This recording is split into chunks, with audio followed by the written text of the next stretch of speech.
my demo's about to start.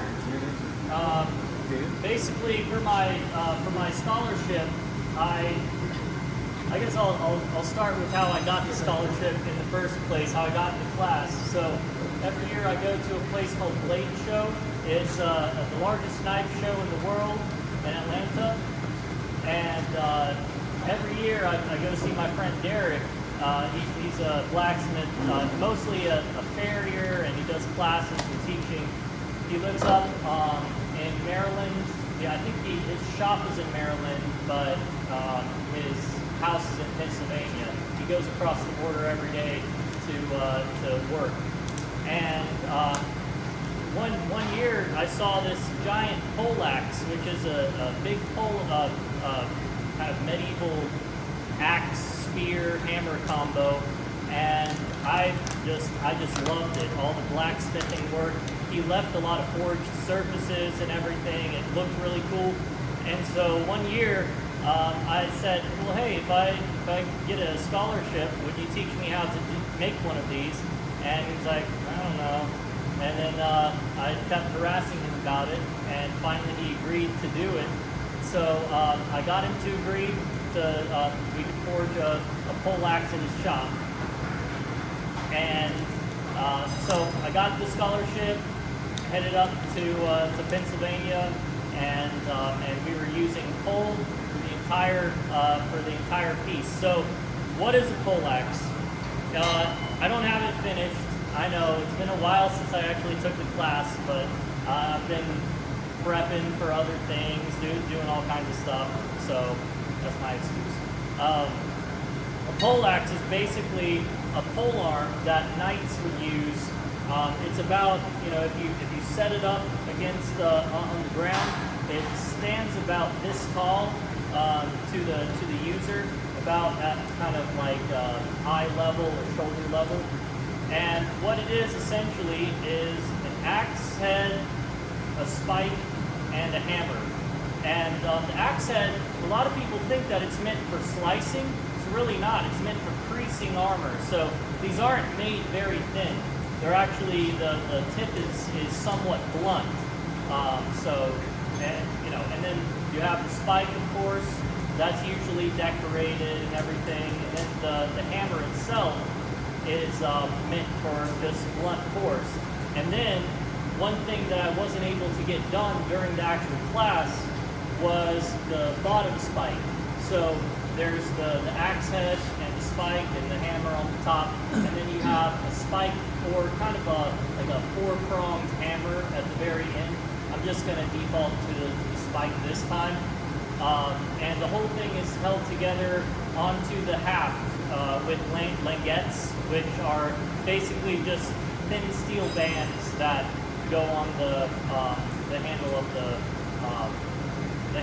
tool, the weapon. So today's demo, I'm going to be creating the bottom spike. It's going to be much like the way that I created this here. This top spike is meant to key into the eye here and then sit on the top, just like that. And I'm essentially going to create a small version of this that's going to sit on the bottom of the haft. So I'm going to be starting out with some inch square stock, and then the first step is going to be to open up the steel and create these arms for the languettes.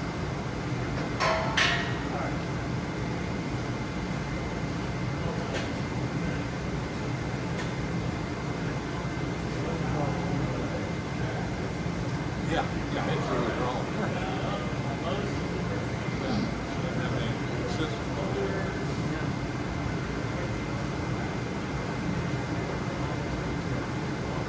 Probably has short stack on the outside.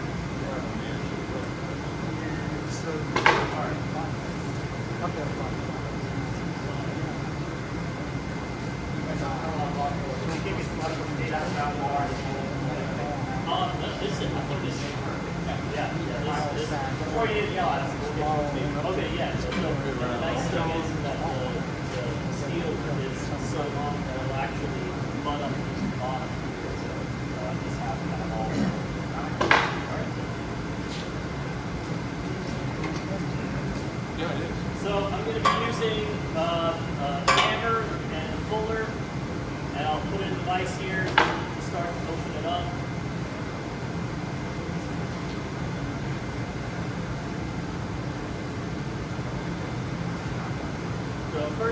first, I gotta actually get it open somewhat.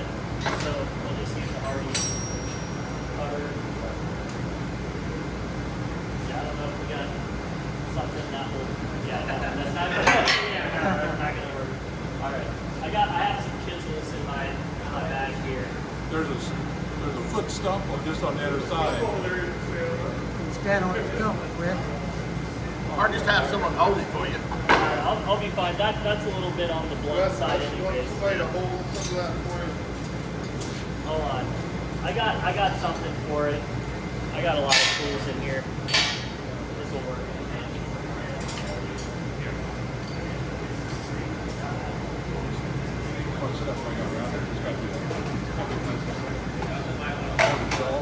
What's that? I know. I shut it down. I closed it all the way, but I don't know why it's still blowing.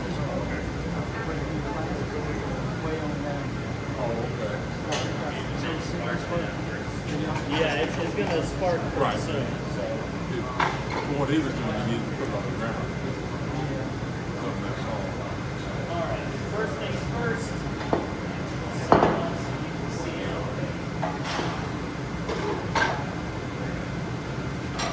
Put it in here. Start to split it apart. Still hot there, yeah.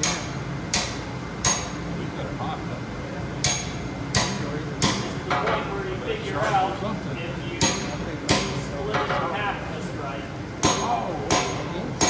Could be. It's too easy. And now it's not, so I'm sure. Are you making a split cross?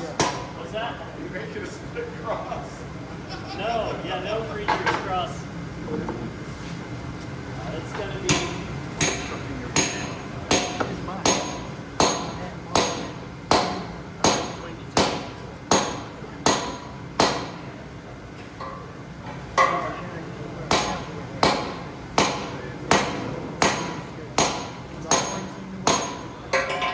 So one of the keys that Derek kind of taught me in the class was that when you split open something, you can't just take this piece and just open it up straight away, because what will happen is that you'll have creases that form on the outside, so you don't want that. So I'm going to heat this up again. The next heat, you just keep using that fuller and really try to upset the material in the very middle, so that way when you do open it up, you won't have creases on the outside.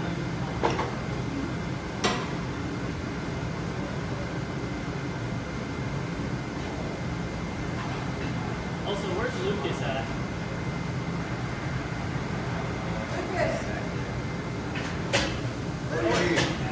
Oh, there we go. Never mind.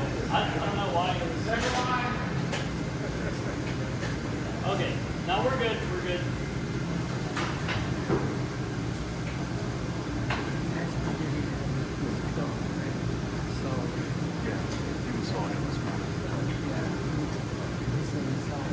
Yeah, he was asking if he had a saw. What's that? I wondered if you had You that didn't tell us saw. you saw. You didn't tell us you saw it. So. Yeah. You saw the end of that a little bit first.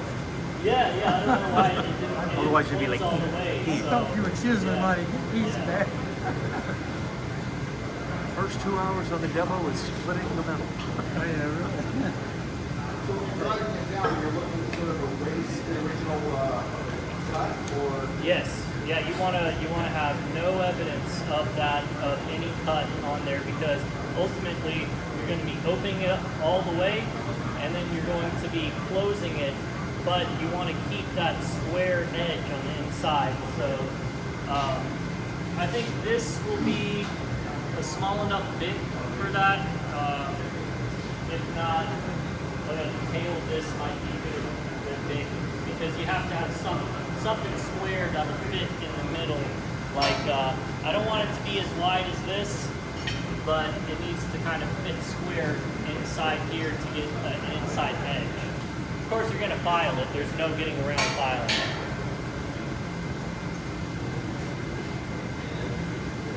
Not like that. Well, so it needs to be an actual, like an anvil attacker or something, because fun fact, this piece is actually 4 separate pieces forge welded together. So on one side you have a forge welded high carbon steel face, and then the other side you have a high carbon steel bit. But you would assume that this is just one piece, right? But there's actually a forge weld on either side of the eye. That was very tricky. So there's actually, and also why I didn't choose to demo making this, because you need a special bic for that. We used a horn essentially that would fit inside one of his anvils and go up into the side, and it was square, so you could fit. I might have to start over, guys.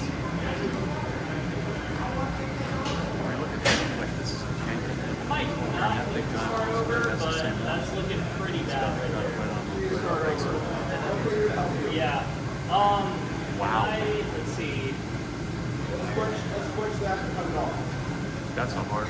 Can I get somebody to help me hot cut this off? Yeah. Yeah, a sledge would be nicer. Yeah, but I mean this will cut through. My bad, guys. I said I'd make this quick. I didn't realize I destroyed it.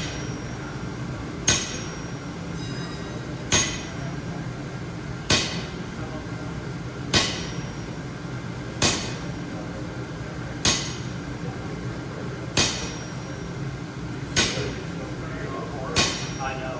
That's the heaviest hammer I have.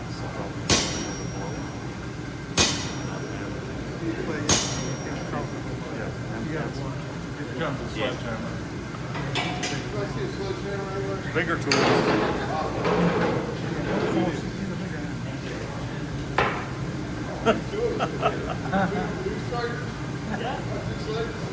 So now we are going to split it with a chisel.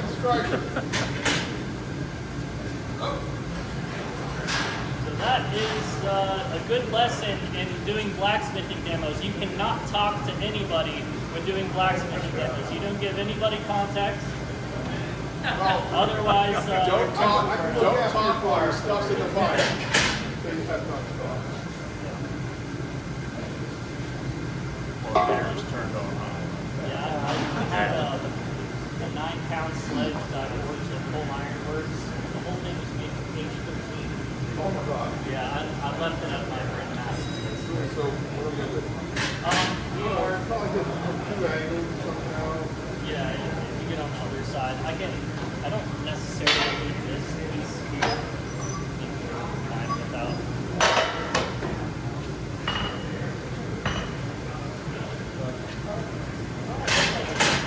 Put a hot cut on the bottom of it, so go like that. Hot cut on the bottom. Yeah, we can do that. Just, That's good enough? yeah. I'll do it from this angle. So if something bad happens.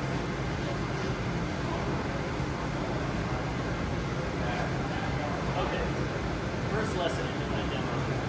That happened. It happened. Ross.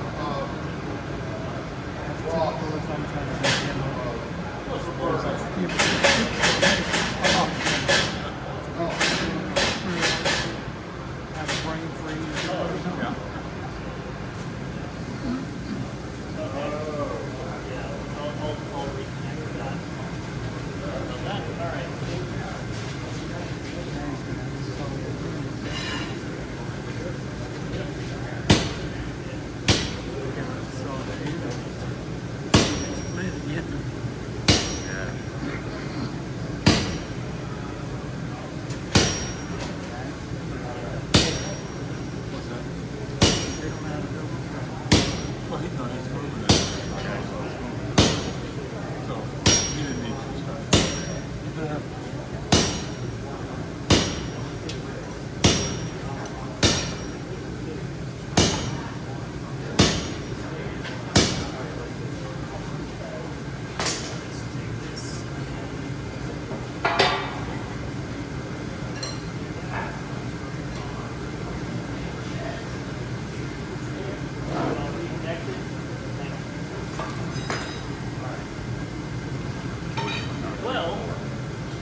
I could either quench this and go back to the bandsaw, or we could hot cut it open.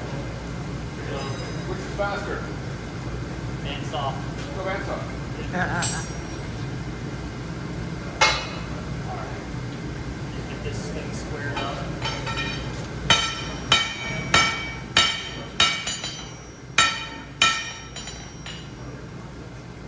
Also, where's the quench tank at? This.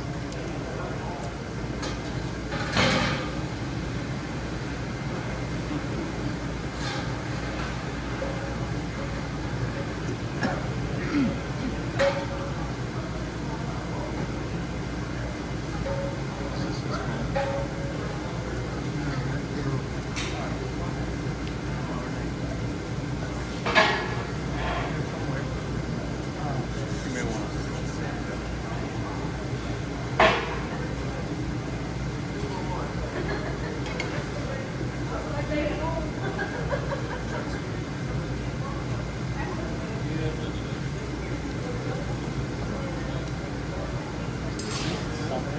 Kind of assembly line. Yeah, well, I think if we get it once a year.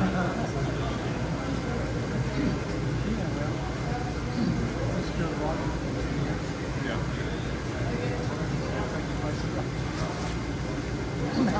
Now, Harris said that he was going to, after Rogers, that he was going to go to my team.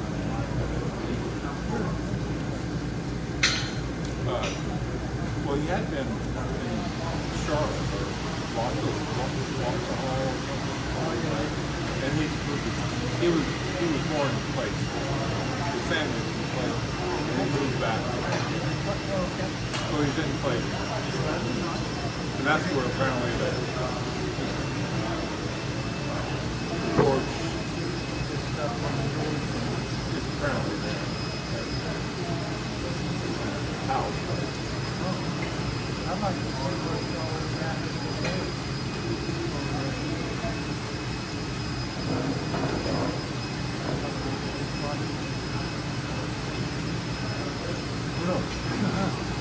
Yeah. He's trying to get the price for somebody's trying to do something down the road that. He's just trying to get, he probably doesn't have the time to worry about it too much. May not, not sell it for scrap price, but,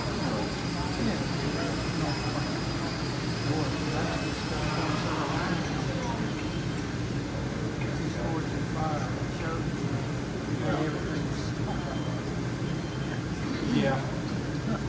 Everybody thinks that's so neat, right? It's like, Yeah. it's such a crappy.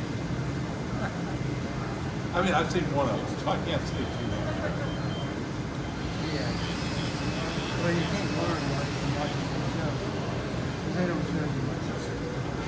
Yeah, and yeah, all the, it's all the screw ups and stuff, it's all they show anyhow.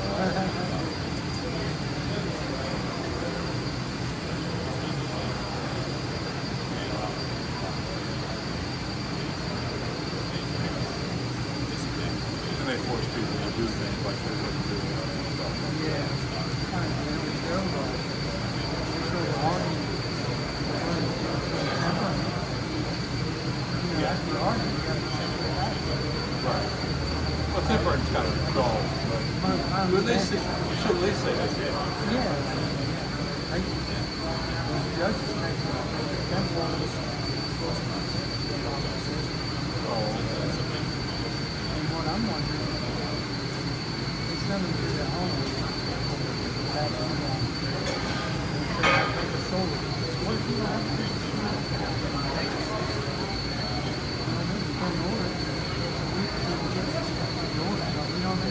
yeah. Don't have to have Could be they tell them ahead of time like that, they must. so that they can have it right. One of it's possible that they do.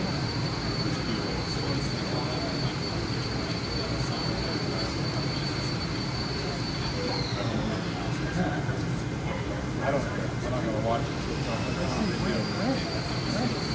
Oh, yeah, it was Wesley. Yeah, Wesley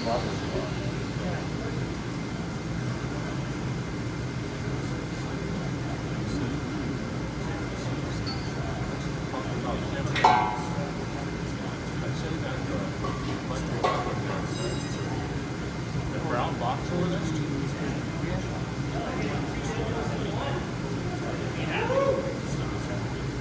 I have to cut the other side because this is slightly hard. Oh, yeah? The other side. Well, thanks for building on the fire.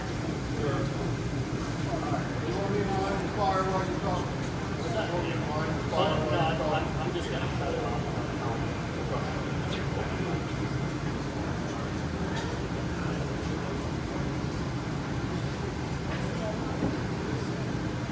All right.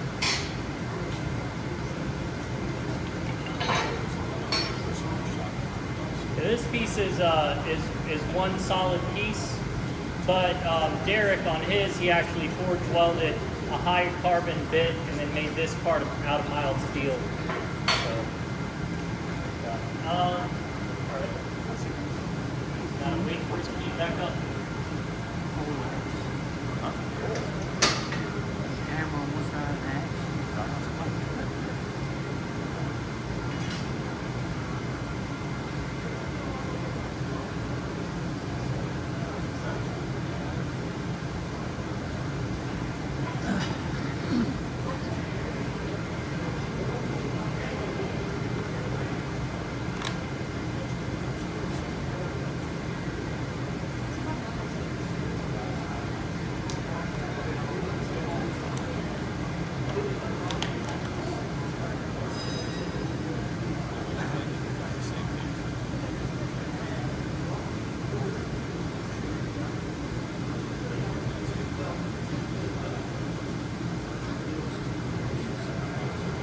Any questions? The old term So for we this got is something buffer. to ask. Watching your phone is buffer range. The what?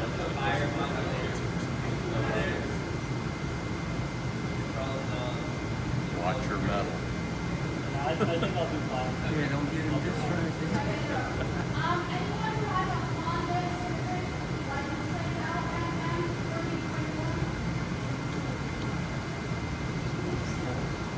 Somebody with a Honda. Honda. Is that you? What? Yeah, a Honda. Oh, no. What'd you say? Somebody with a Honda. Yeah. Yeah. I was at friends for Thanksgiving, and he said, "Yeah, let's go shopping." And he had 2 sets of earmuffs and like 5 or 6 people standing there. And at one point, I was shooting, and I had basically wet paper wash in my ears. That's what I was using, and it worked. It was working fine until one popped out. And the guy, he had 2 lanes, and one guy was shooting a 40 mag, and I was rapid firing a 9. And Well, unfortunately, it doesn't. it's coming back. Now, so that But- doesn't stop us. Yeah, So, and I didn't put my hearing aids in this morning, so I figured I'm coming in here.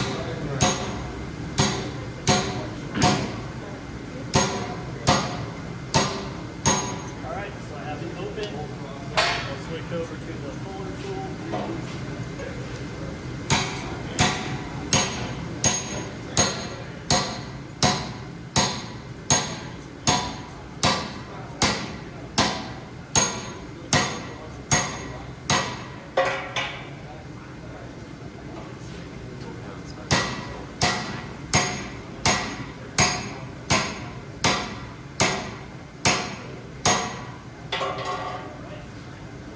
So it may look like there's a nice radius right now, but still that's not enough.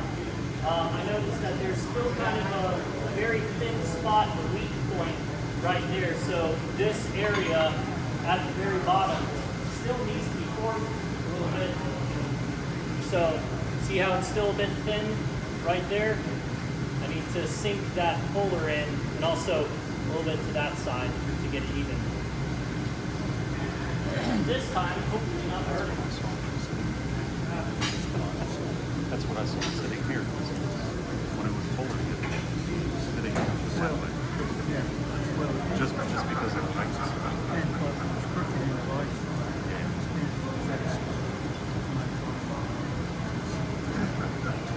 This is called armchair quarterback.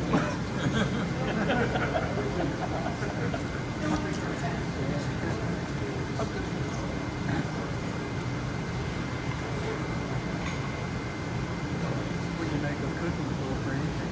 As far as measurements go, I'm just doing this by eye at this point. Yeah.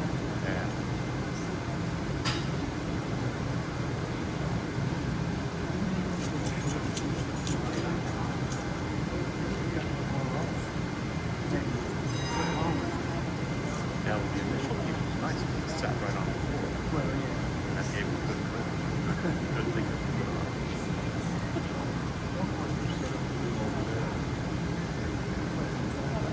No, this morning they have the exhaust fan.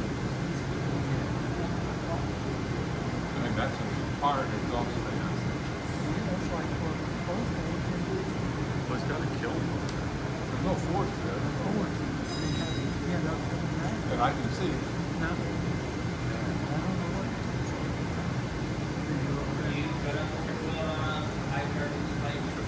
No, this stuff is already slightly hardenable, and you wouldn't need to have a hardened spot for the bottom anyways, the bottom spike.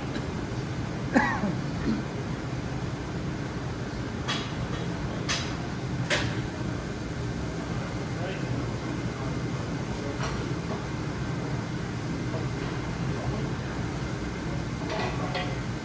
I need to focus it over to this side so it's slightly angle it.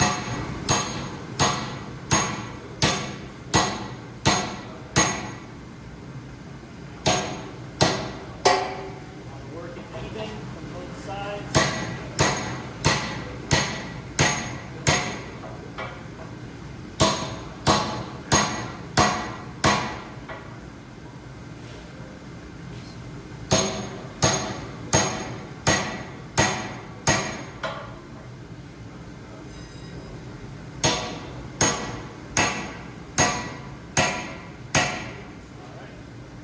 Heat it up again. I want this thing to be super hot when it's being forged. So, see now, it's a little bit thicker on that side, and I can keep upsetting it in the middle.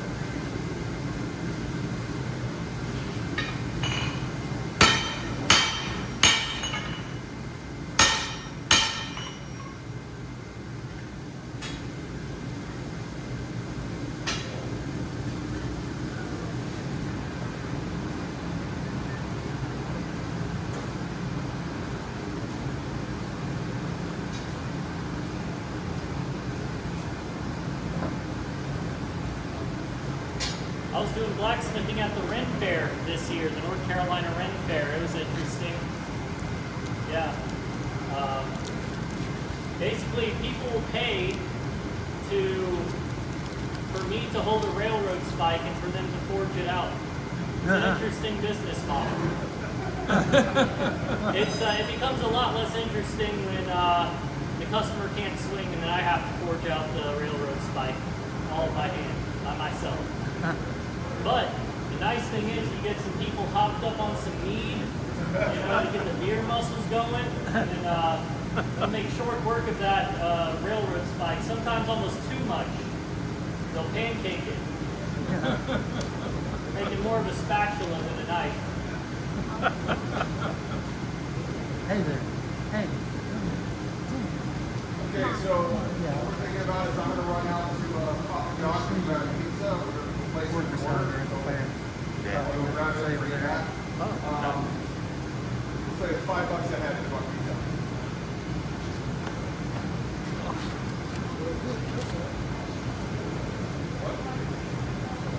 $25, you say?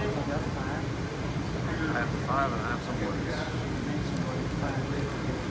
I think you go over there and let them know pretty much. Banker? Nope. All right, so that's 2. Banker. 5.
So we thickened up this area quite a lot. You got all these things. The next step is for me to be to start to coax it out and open this up so then we can bend it back.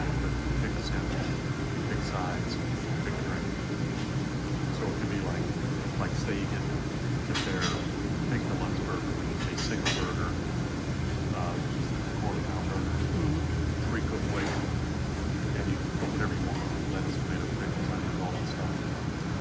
Tomato is in, cheese is in, bacon is in, but all the other things. So you got a couple options when making these. You can either do the languettes, the arms first, or you can do the point first. Now, why would I do the languettes first? They call it a tray. I've done it. Yes. So that way, when you forge them out and forge them back, it'll be off center, but you can still get that spike done.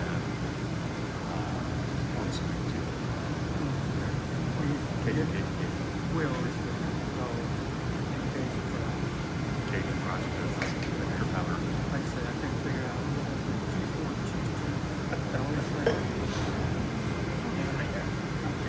I was drinking about a gallon of water a day at the Ren Fair. I had to buy some of that Gatorade powder. It was really nice, actually. Kept me going. What's that? My wife likes to get the Yeah. Chicken Cajun. They call it chicken Cajun. Hey, you really got to watch the dehydration. Oh, absolutely. It'll mess you up. You don't really realize it, but it's affecting you, though. Until it's too late. Yeah, yeah.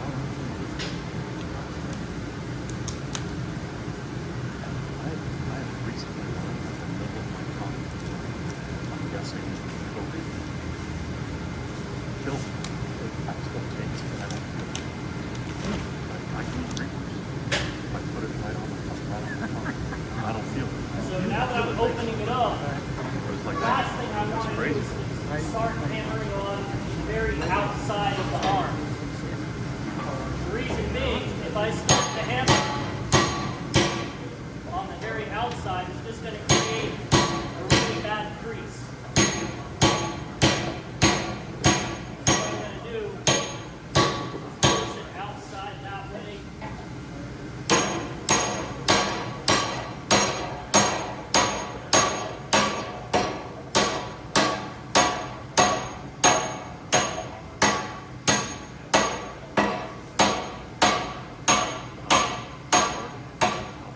Start to force it out that way too. So this is kind of taking form now. You notice that there's not a sharp 90-degree angle on the outside right there. It's going to kind of have a nice swoop to it, and then after that, I'll upset it and forge it completely flat.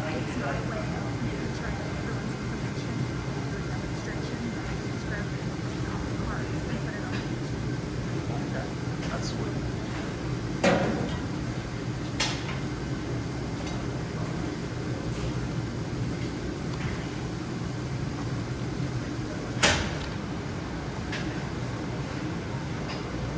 Yeah, especially when we were making this piece, it was made very a much similar way, except it was a lot thicker. And then when we split it open, we used an upsetting block and really upset it before we forge welded on the high carbon face. Hey, Robert.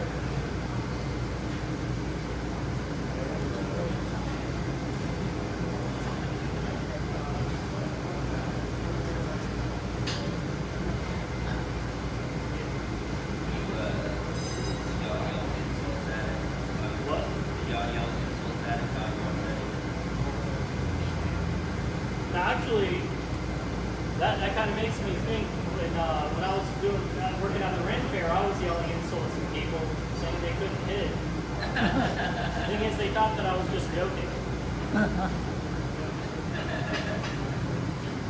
It's like those dirty cake restaurants, but blacksmithing experience.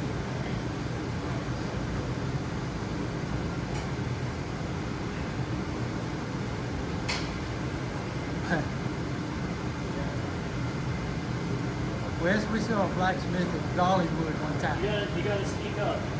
We saw a blacksmith at Dollywood one time. He was doing a spike. Dan, I cannot hear you. Oh, okay, never mind. He no longer talks. I will walk up to you after I'm done with this. That's all right.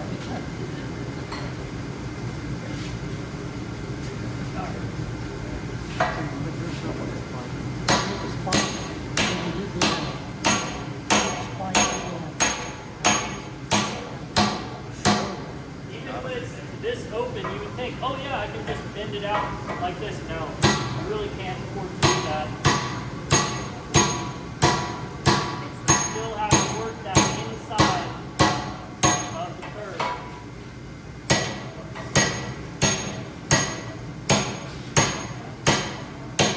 Otherwise, you'll end up getting yourself a really nasty crease outside. Alright, that's pretty wide from doing that fullering, so I'm going to pull it down a little bit.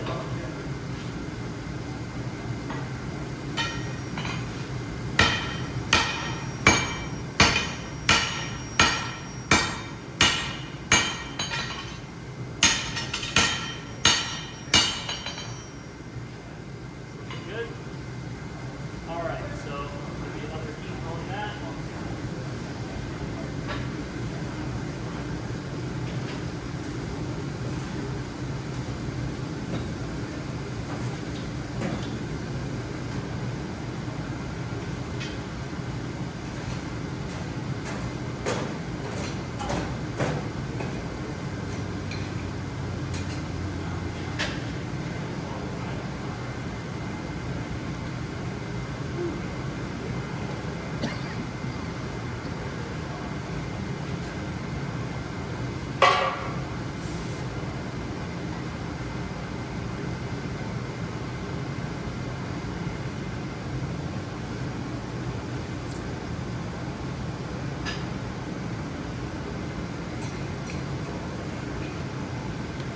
What you making, Mom?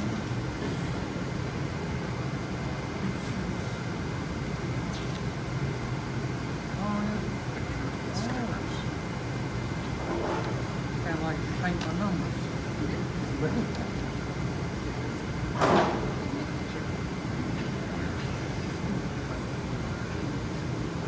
Weird about that. Weird is It's different. the way to do it.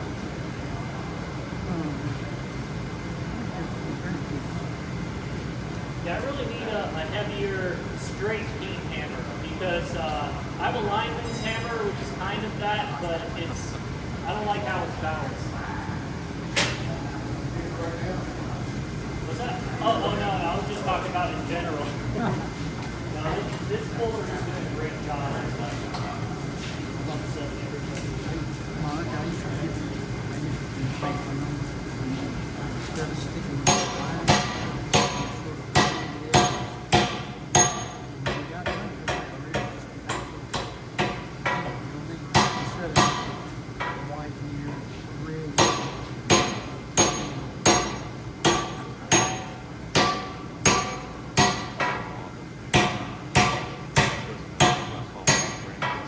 Yeah, you have to be very diligent, making sure that when you work these out. You're describing, and I've watched it. Alright, so that's about as far as I want to bring this until we can upset it. Do we have an upsetting block? Something like that? It's a swage block, but I mean I could always just actually, you know what? Stump time. Aiming on the stump.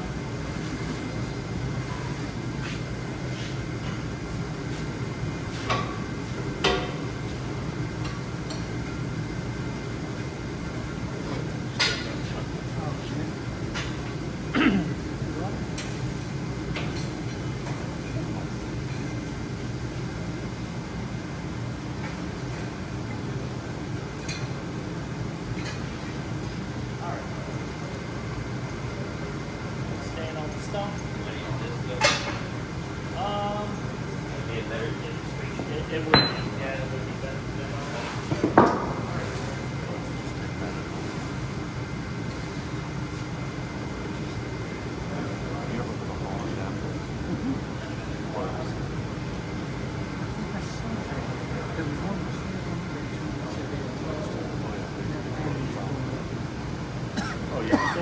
part, if you basically if I just opened it up and didn't do any of that upsetting and just flattened it out, it would have a crease on the outside that was so bad by the time I tried to bend it around again, you'd have a very deep crease and a failure point.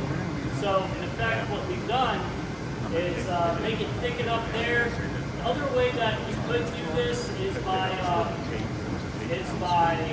upsetting it where the end of the cut is, but even then you would still have to use that fuller to round the inside.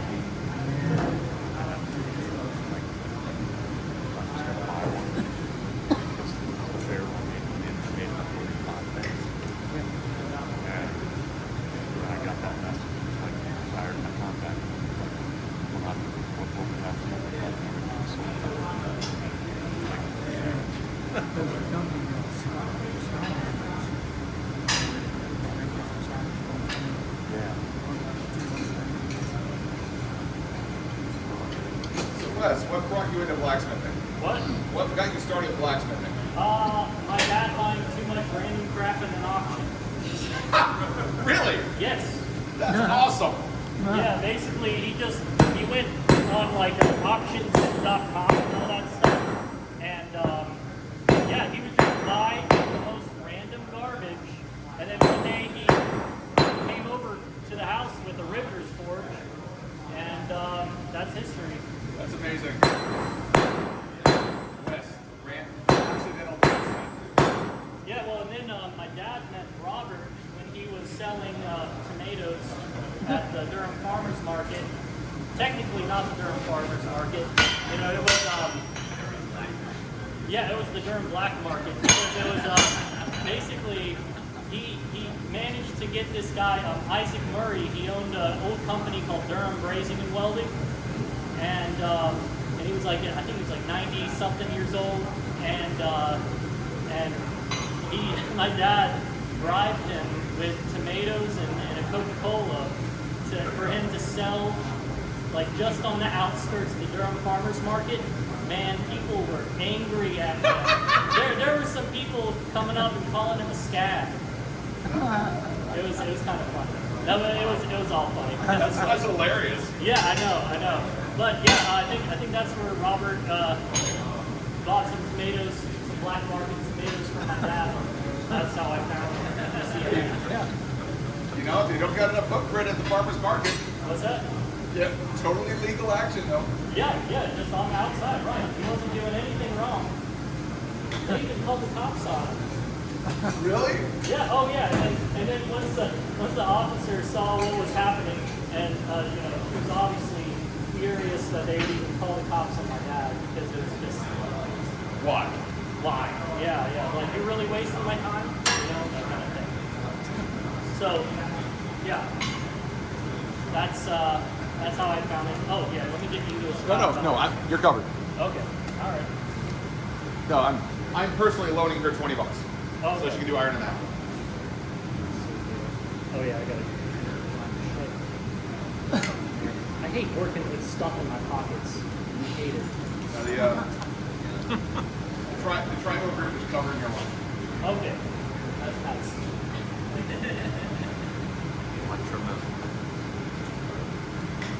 All right, so at this point, I have it opened up all the way, and then the next part, I can do one of two things. I have to forge out the languettes. So what I got to do for that is cut it off of the parent bar. So I'll need somebody, sledgehammer, please. Are you ready to rock the sledge? Okay. I could get stoned. The doctor said you're fine.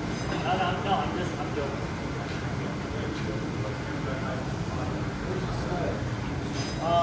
There's one right next to the line. Let's see, let me get everything together. There's a so smaller that's one heated over up. there. Smaller sledge over there. Down low. Right in front of you. Right in front of you. To your right. Right in front. One that's right in front. That's actually pretty long. I think the best way to do this is to cut it on the angle like that. So if you stand here, that'll be.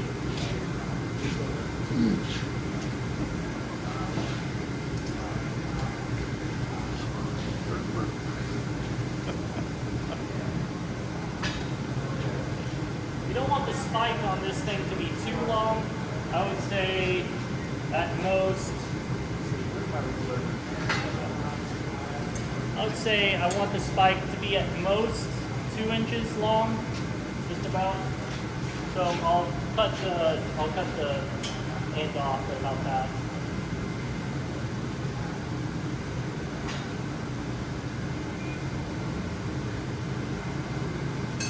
This one end up like relatively blunt, or is it similar to? Yeah, it ends up blunt. It ends up blunt. More blunt. Yeah. So in fact, some of them are like 4-pronged ham, like kind of you see war hammers. Sometimes they're 4-pronged. I'm just gonna keep it simple and make it pointed.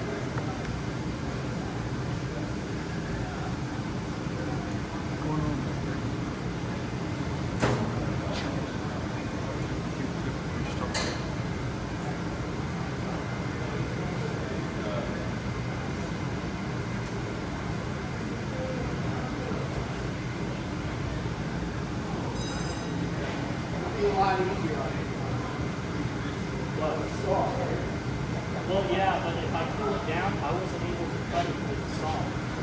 Yeah, this stuff hardens out. Yeah. Yeah, I thought it was mild steel or something like it, but I think it's a bit more than that. Yeah. All right. So let's see, 2 inch mark.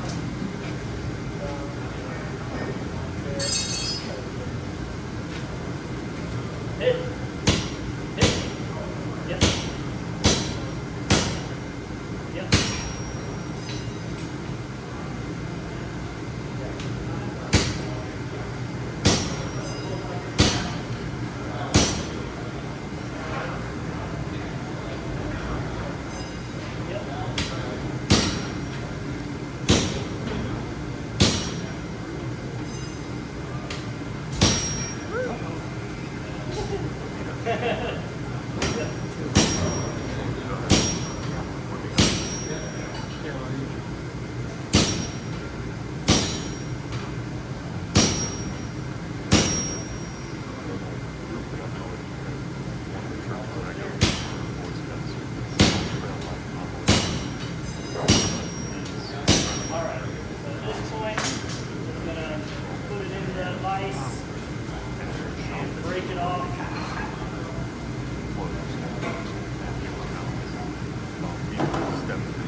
Now we'll find some suitable tongs to grab this. Alright, so this is the piece.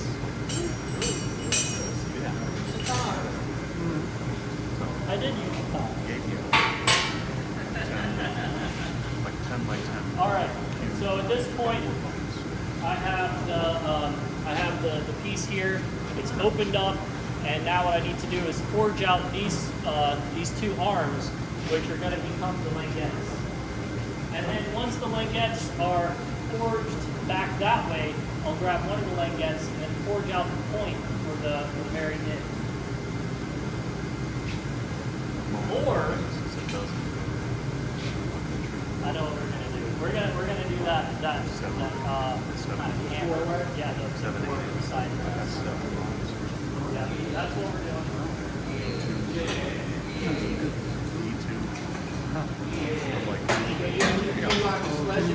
Yes. If you're willing. You got flames on his hat.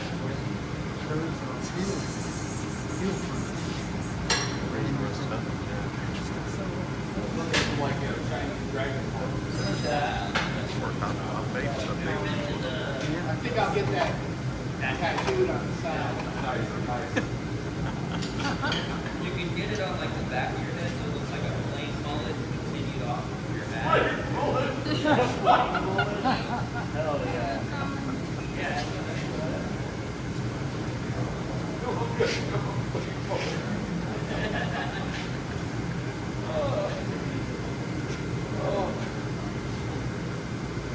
look like Mike Tyson. Tyson's got that tattoo by his eye. It's like a flame.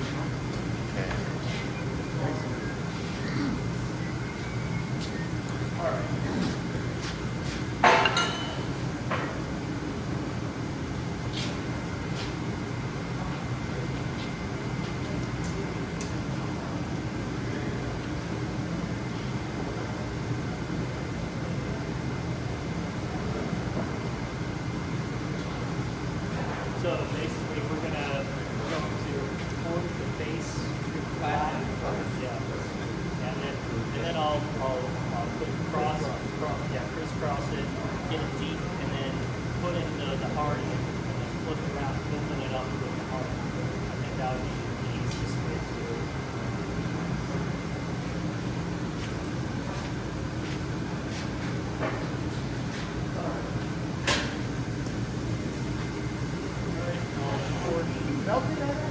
Yeah, a little bit. Yeah, you can hit it too. Run it on the fun.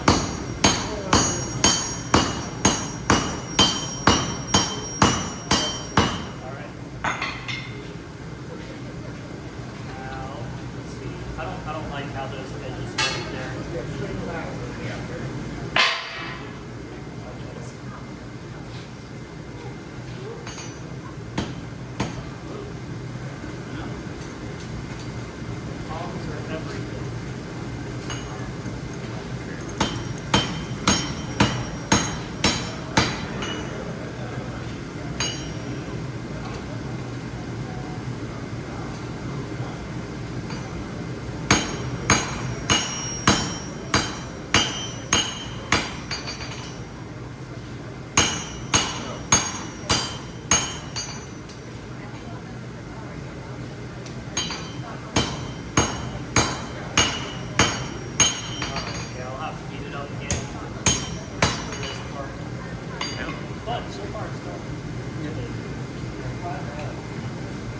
Yeah, I just have to, it's kind of complete right there, so I gotta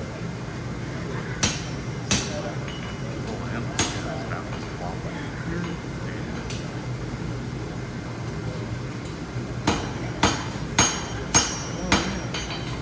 Okay, I think that will work.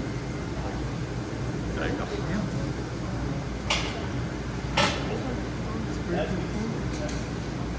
Yeah, no, I think it's just sitting there. I thought so. And the hardy. Yeah, because and of course everything is going to get finished, filed, and everything at the very end.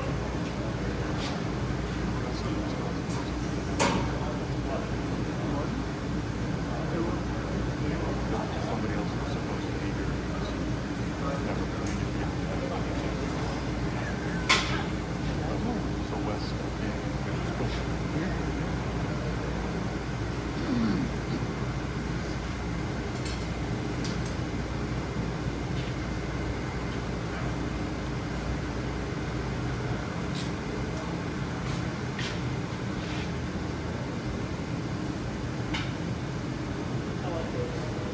I wish that there was a spring steel version of that one, and, so that way you could put that hot steel in it. Also, flex. Right, yeah, flex it too. All right, Steve.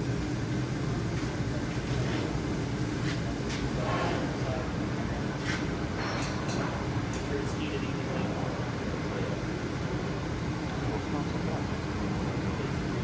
Yeah.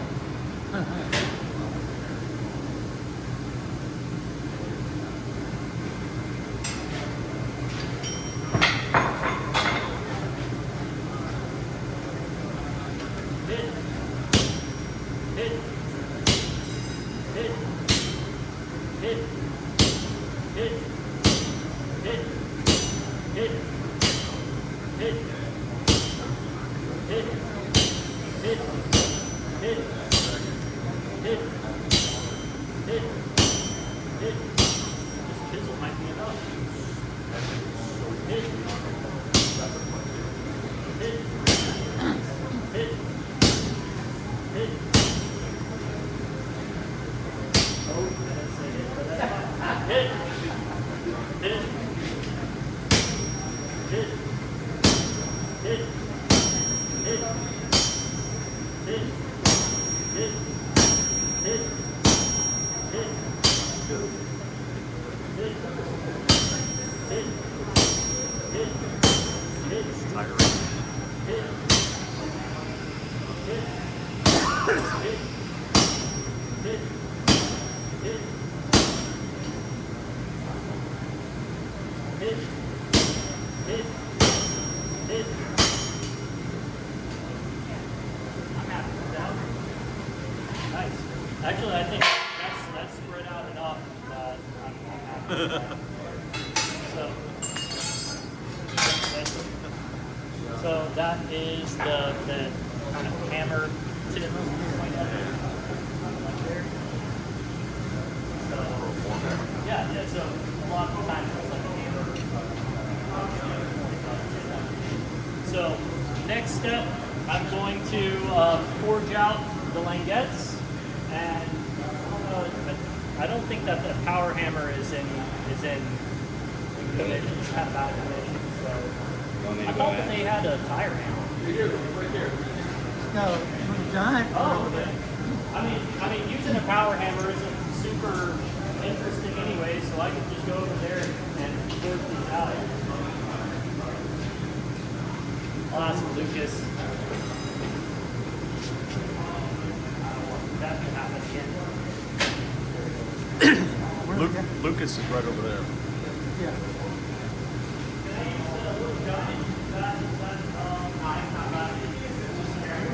Okay, yeah, all I need to do is just forge out some pieces. Yeah. Just about.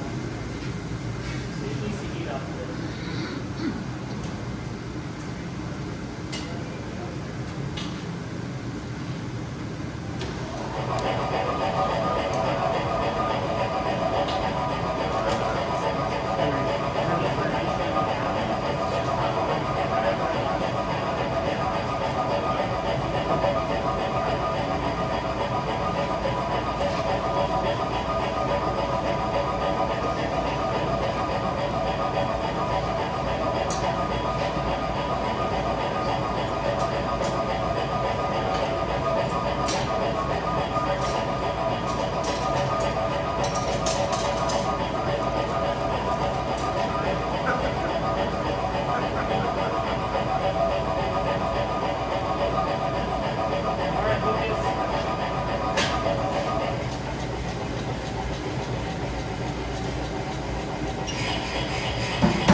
have a good taper.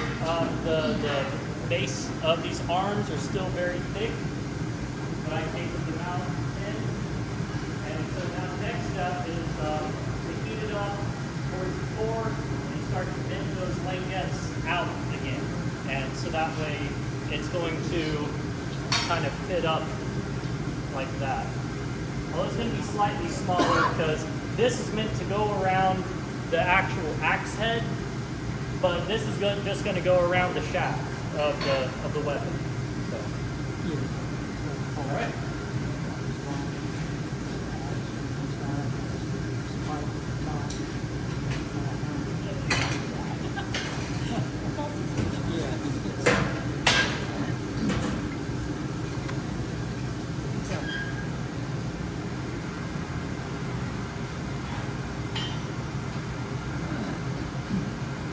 So the guy that I learned this from, Derek, he's he does farrier work all the time, so he's always shoeing horses and everything.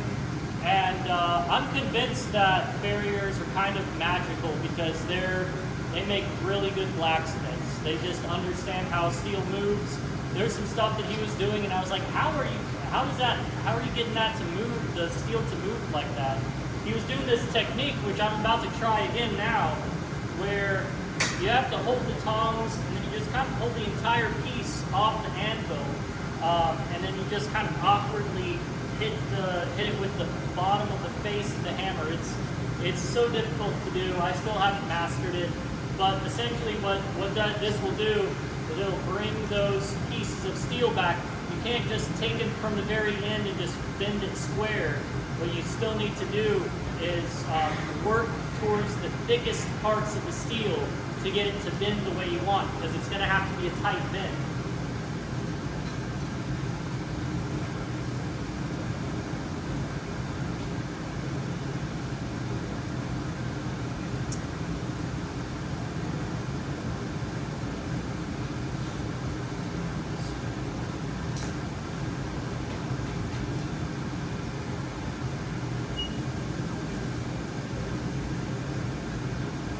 Also, you got to keep in mind that you're working with thin and very thick stock, so you can't just heat it up full blast. You have to get it pretty even.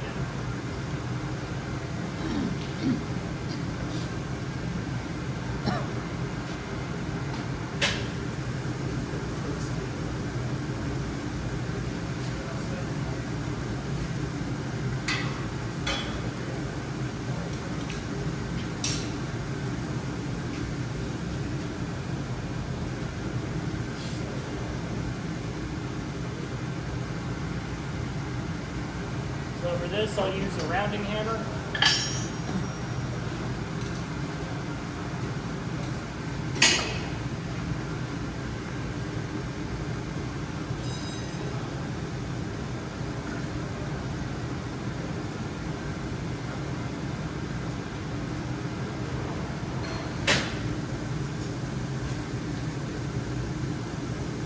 So I'm grabbing it by the actual hammer piece. What I'm going to start doing is start to forge it down, like so.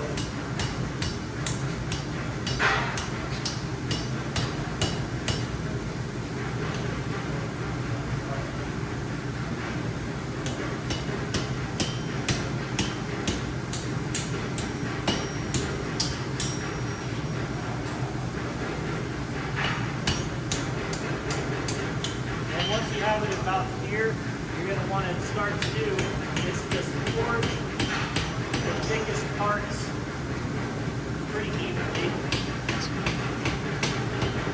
Using that base of the hammer, just like that. And stopping every so often, get everything nice and squared up.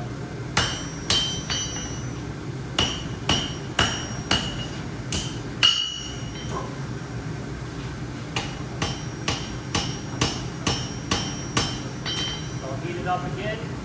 So you see, it's still looking a little too wide, so you just have to keep coaxing it in, but you can't just start hitting it from the very outside. You have to keep hitting it on this area here.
then you're essentially hammering that directly inwards, and you don't want to do that.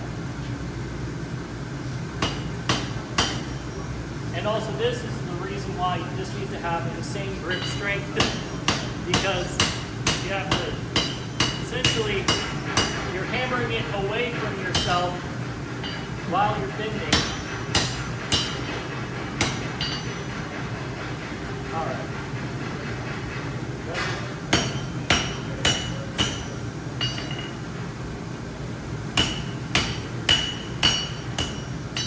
And then I'll bend it back out for the next heat. So you see, you keep on getting closer and closer to that final size that you want. Big ones. I don't know the actual length that I want. I just know that I'll just basically get the shaft to, I'll grind it to the size that I need it to be. All right. Yeah. So all in all, it was a really fun class out there. Does anybody know what Raynaud syndrome is? Yeah? Yeah, it's like when your fingers turn ghost white when it gets cold out. And I had all 10 of my fingers just completely ghost white at Derek's shop in Maryland. It was below freezing. And there was no heat besides the coal forges, which weren't even lit. So it was weird. It was like right at the knuckle. It just became completely paper white. It was bizarre. The thing that you do. Sounds like fun. No. Yeah, you get crossfire. At least it didn't turn black. Oh yeah, no, I'm glad that I didn't get frostbite or anything. Yeah, really. Yeah, when people get frostbite, I know that their legs turn black and stuff, but are they still alive even after? Okay, so I don't think so. Once it turns You black, gotta be amputated. yeah, because I've seen pictures of people who have frostbite on their lips. And it's very scary.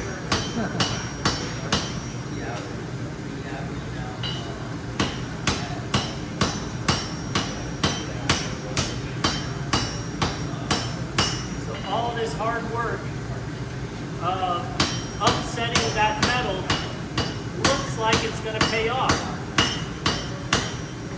So you see, it's much smaller now. All I have to do now is just find a bic that's small enough that I can fit in there and get those inside corners nice and square. So we're almost done here.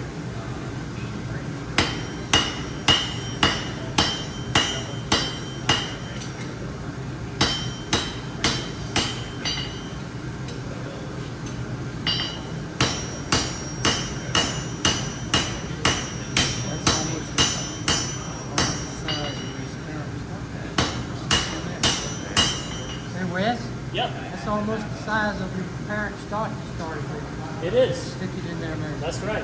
Oh yeah, actually, that's good. Could That's a you good use point. that as a bic, I can though? just use that wherever I put it. Yeah, here it is. Yeah, because the shaft is going to be about that big anyway. Yeah, So that's perfect. good Perfect. idea. Yeah, that was great.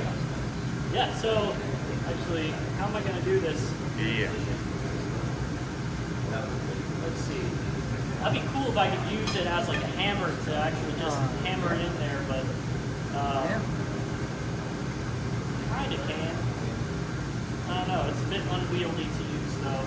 The other option I was looking at was using the bic here to get the inside corner square, but even that's looking like it's a little bit on the small side.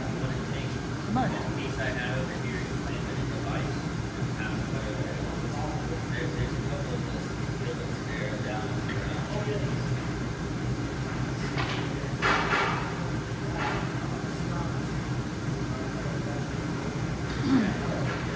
Yeah, I think that if I move these out enough, I can just probably put it in there, put some columns, and just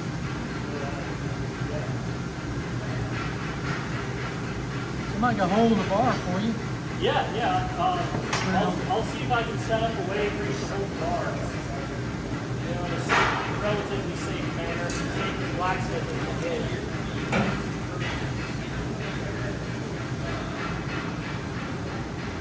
You know, even though blacksmithing is not inherently safe, I think that chefs get way worse burns than blacksmiths. Yeah, it's the oil. Deep fryers are no joke.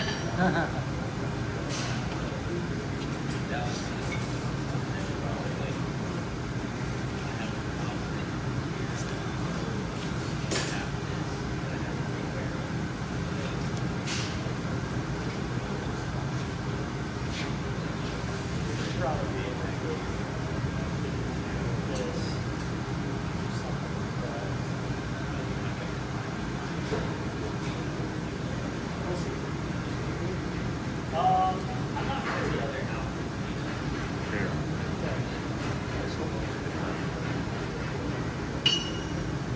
Well, I need something to hold the other side. I got you guys first.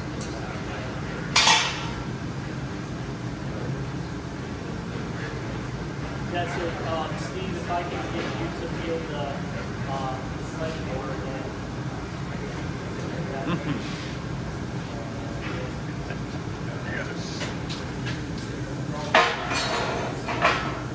Power of the snake pit.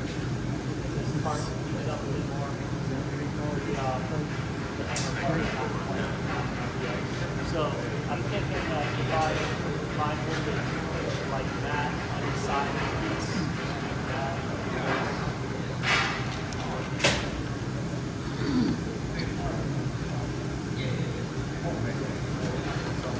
this like that, like this. Down inside. That's work. It's a dance.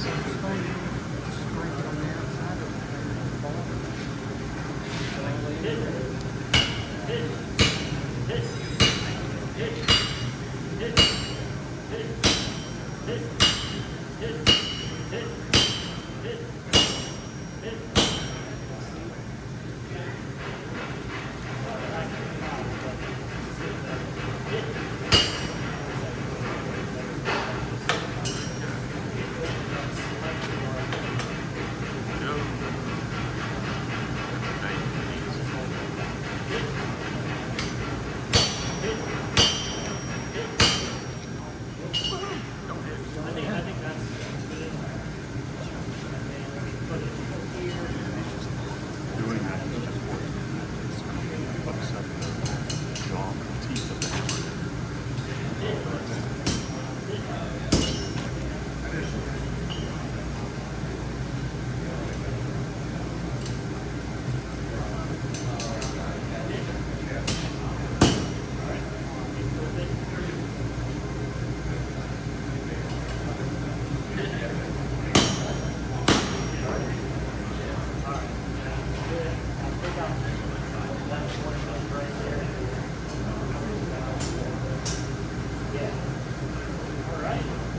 I think that's basically done right there. Nice.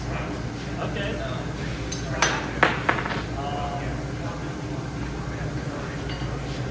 All I gotta do is just get this lined up with everything, and then I can file the rest of that in as far as the. But yeah. I'll cut it off, grind it a little bit, and it's okay to have a slight taper to it. I can always just adjust that at the very end. But yeah, essentially.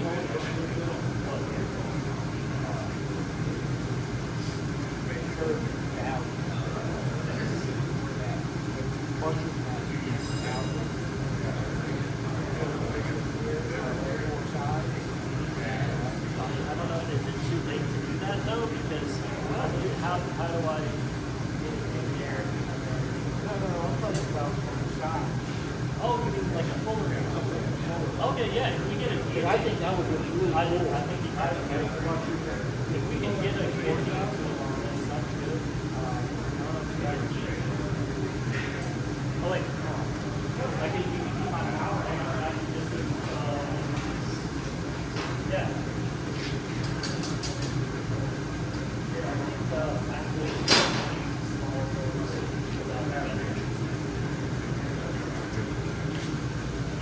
Okay, this is perfect.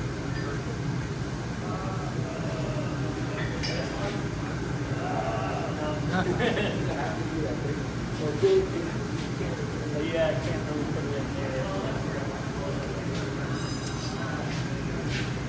I think it's meant for this right here. That fits. Now he has to find an animal that it fits. Well, I could just hold, or, well, he said, he doesn't want to. So I can just hold it like this, and yeah, then you can use all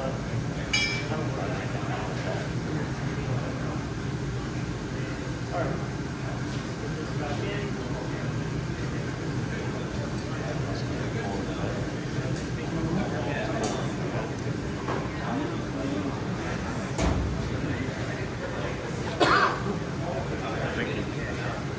Doing that, I'm thinking he's going to neck the head down.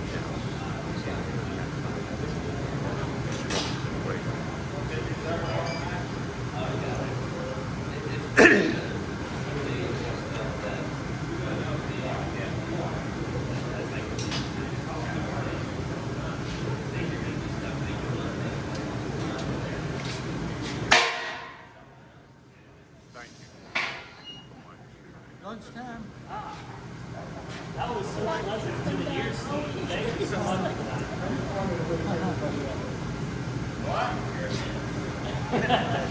What?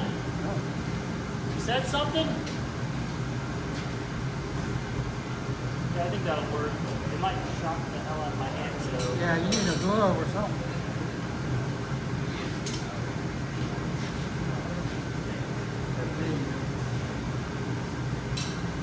I don't want to be subject to the shock. If there is, I mean, I don't know. That's probably not too bad. Yeah, it might not be that bad, but I don't want to take chances. That will ruin my day.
It does look way better. Yeah. We could always get the diagonals too. Yeah, keep it up again.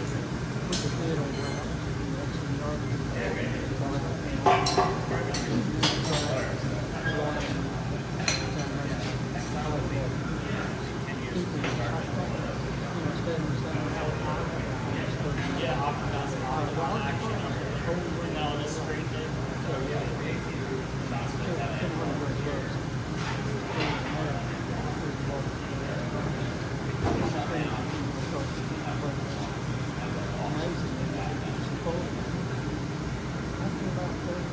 Now I won't have an excuse to not finish that up. It's been on my workbench for so long. It's yeah.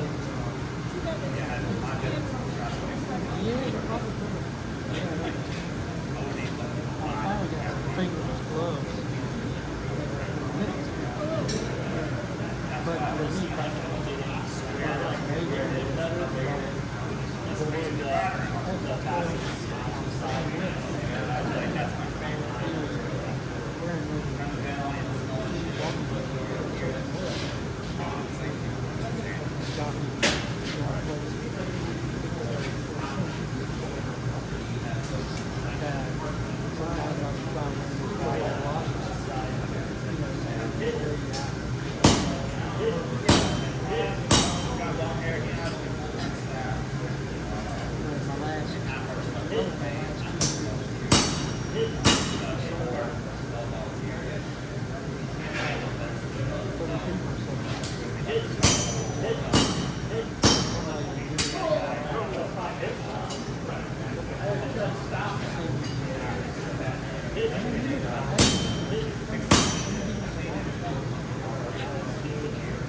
Or stick it on the end of the computer and then hammer it down.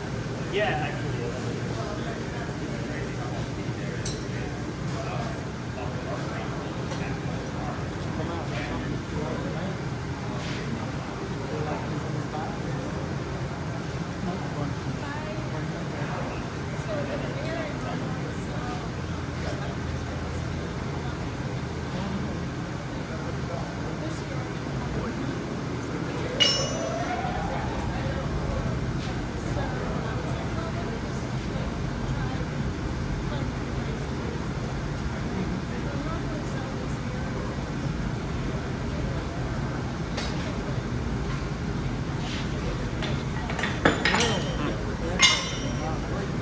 One way to get it off.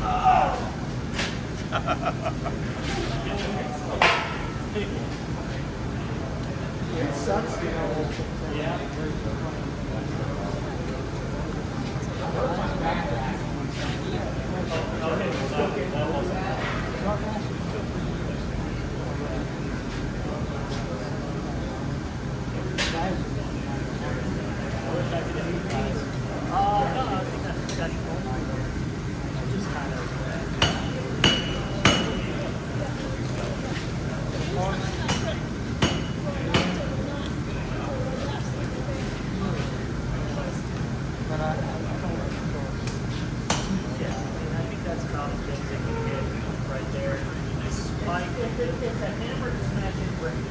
That's right. That's right. How sophisticated? Well, actually, if you ask somebody from the medieval period, they would have some things to add about that.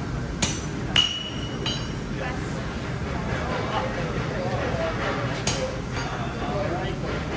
Well,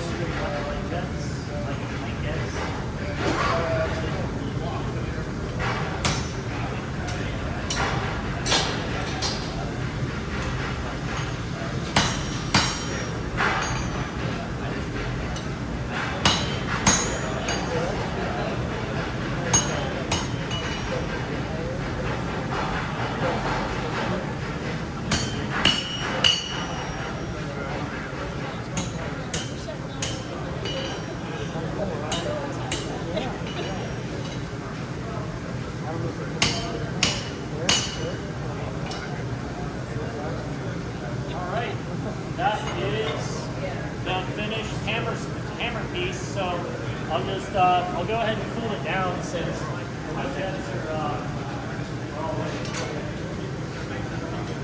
Well, I don't know. I'll just let it cool down on its own. So you can all view it. Just don't touch it. So the way it's going to go is that'll be the spike, or the bottom hammer part, and then this will be on top connected by a half. You got some chalk right hot on there or something. What's that? Oh, right hot. Yeah, there's Somebody's hot written right there. Somebody's gonna. Wait. Somebody's gonna touch it. There you go. Stay out of the sun. So you gave it a little foot instead of a spike. Yeah, I gave it a foot. That twisted from the shaft, Right. It looks like it's. It is, yeah. So the way that it's set up. Oh yeah. So yeah, it'll be with the shaft like that. Yeah, that's. It's wood. I already have a piece of Ipe wood to make that. Make it as heavy as possible. And Well, no, eBay is eBay or whatever. It's almost as heavy as steel. It's one of the ones that don't float. still got It goes like this. yeah, it'll slot into. I just need to create the slots. Yeah. Very cool. Yeah, so the way that it's put together is that it slots in, and then there's a hole drill on the side. You essentially have a screw and a nut that holds the spike and the axe head together, and that and the threaded part is usually also a spike. So it's like a four-sided spike that comes out on the side of the actual axe head. Yeah.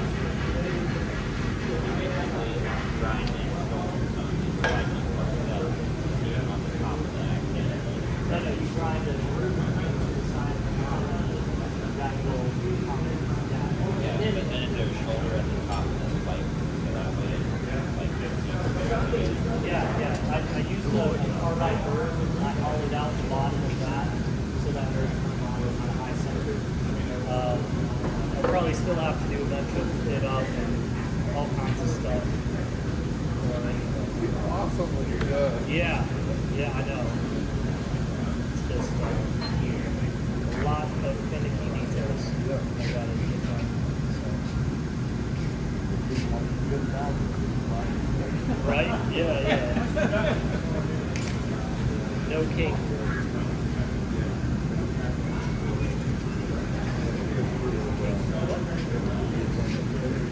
Yeah, I do. Joseph Dawes, he's a really cool blacksmith in England, actually. He makes these things all the time.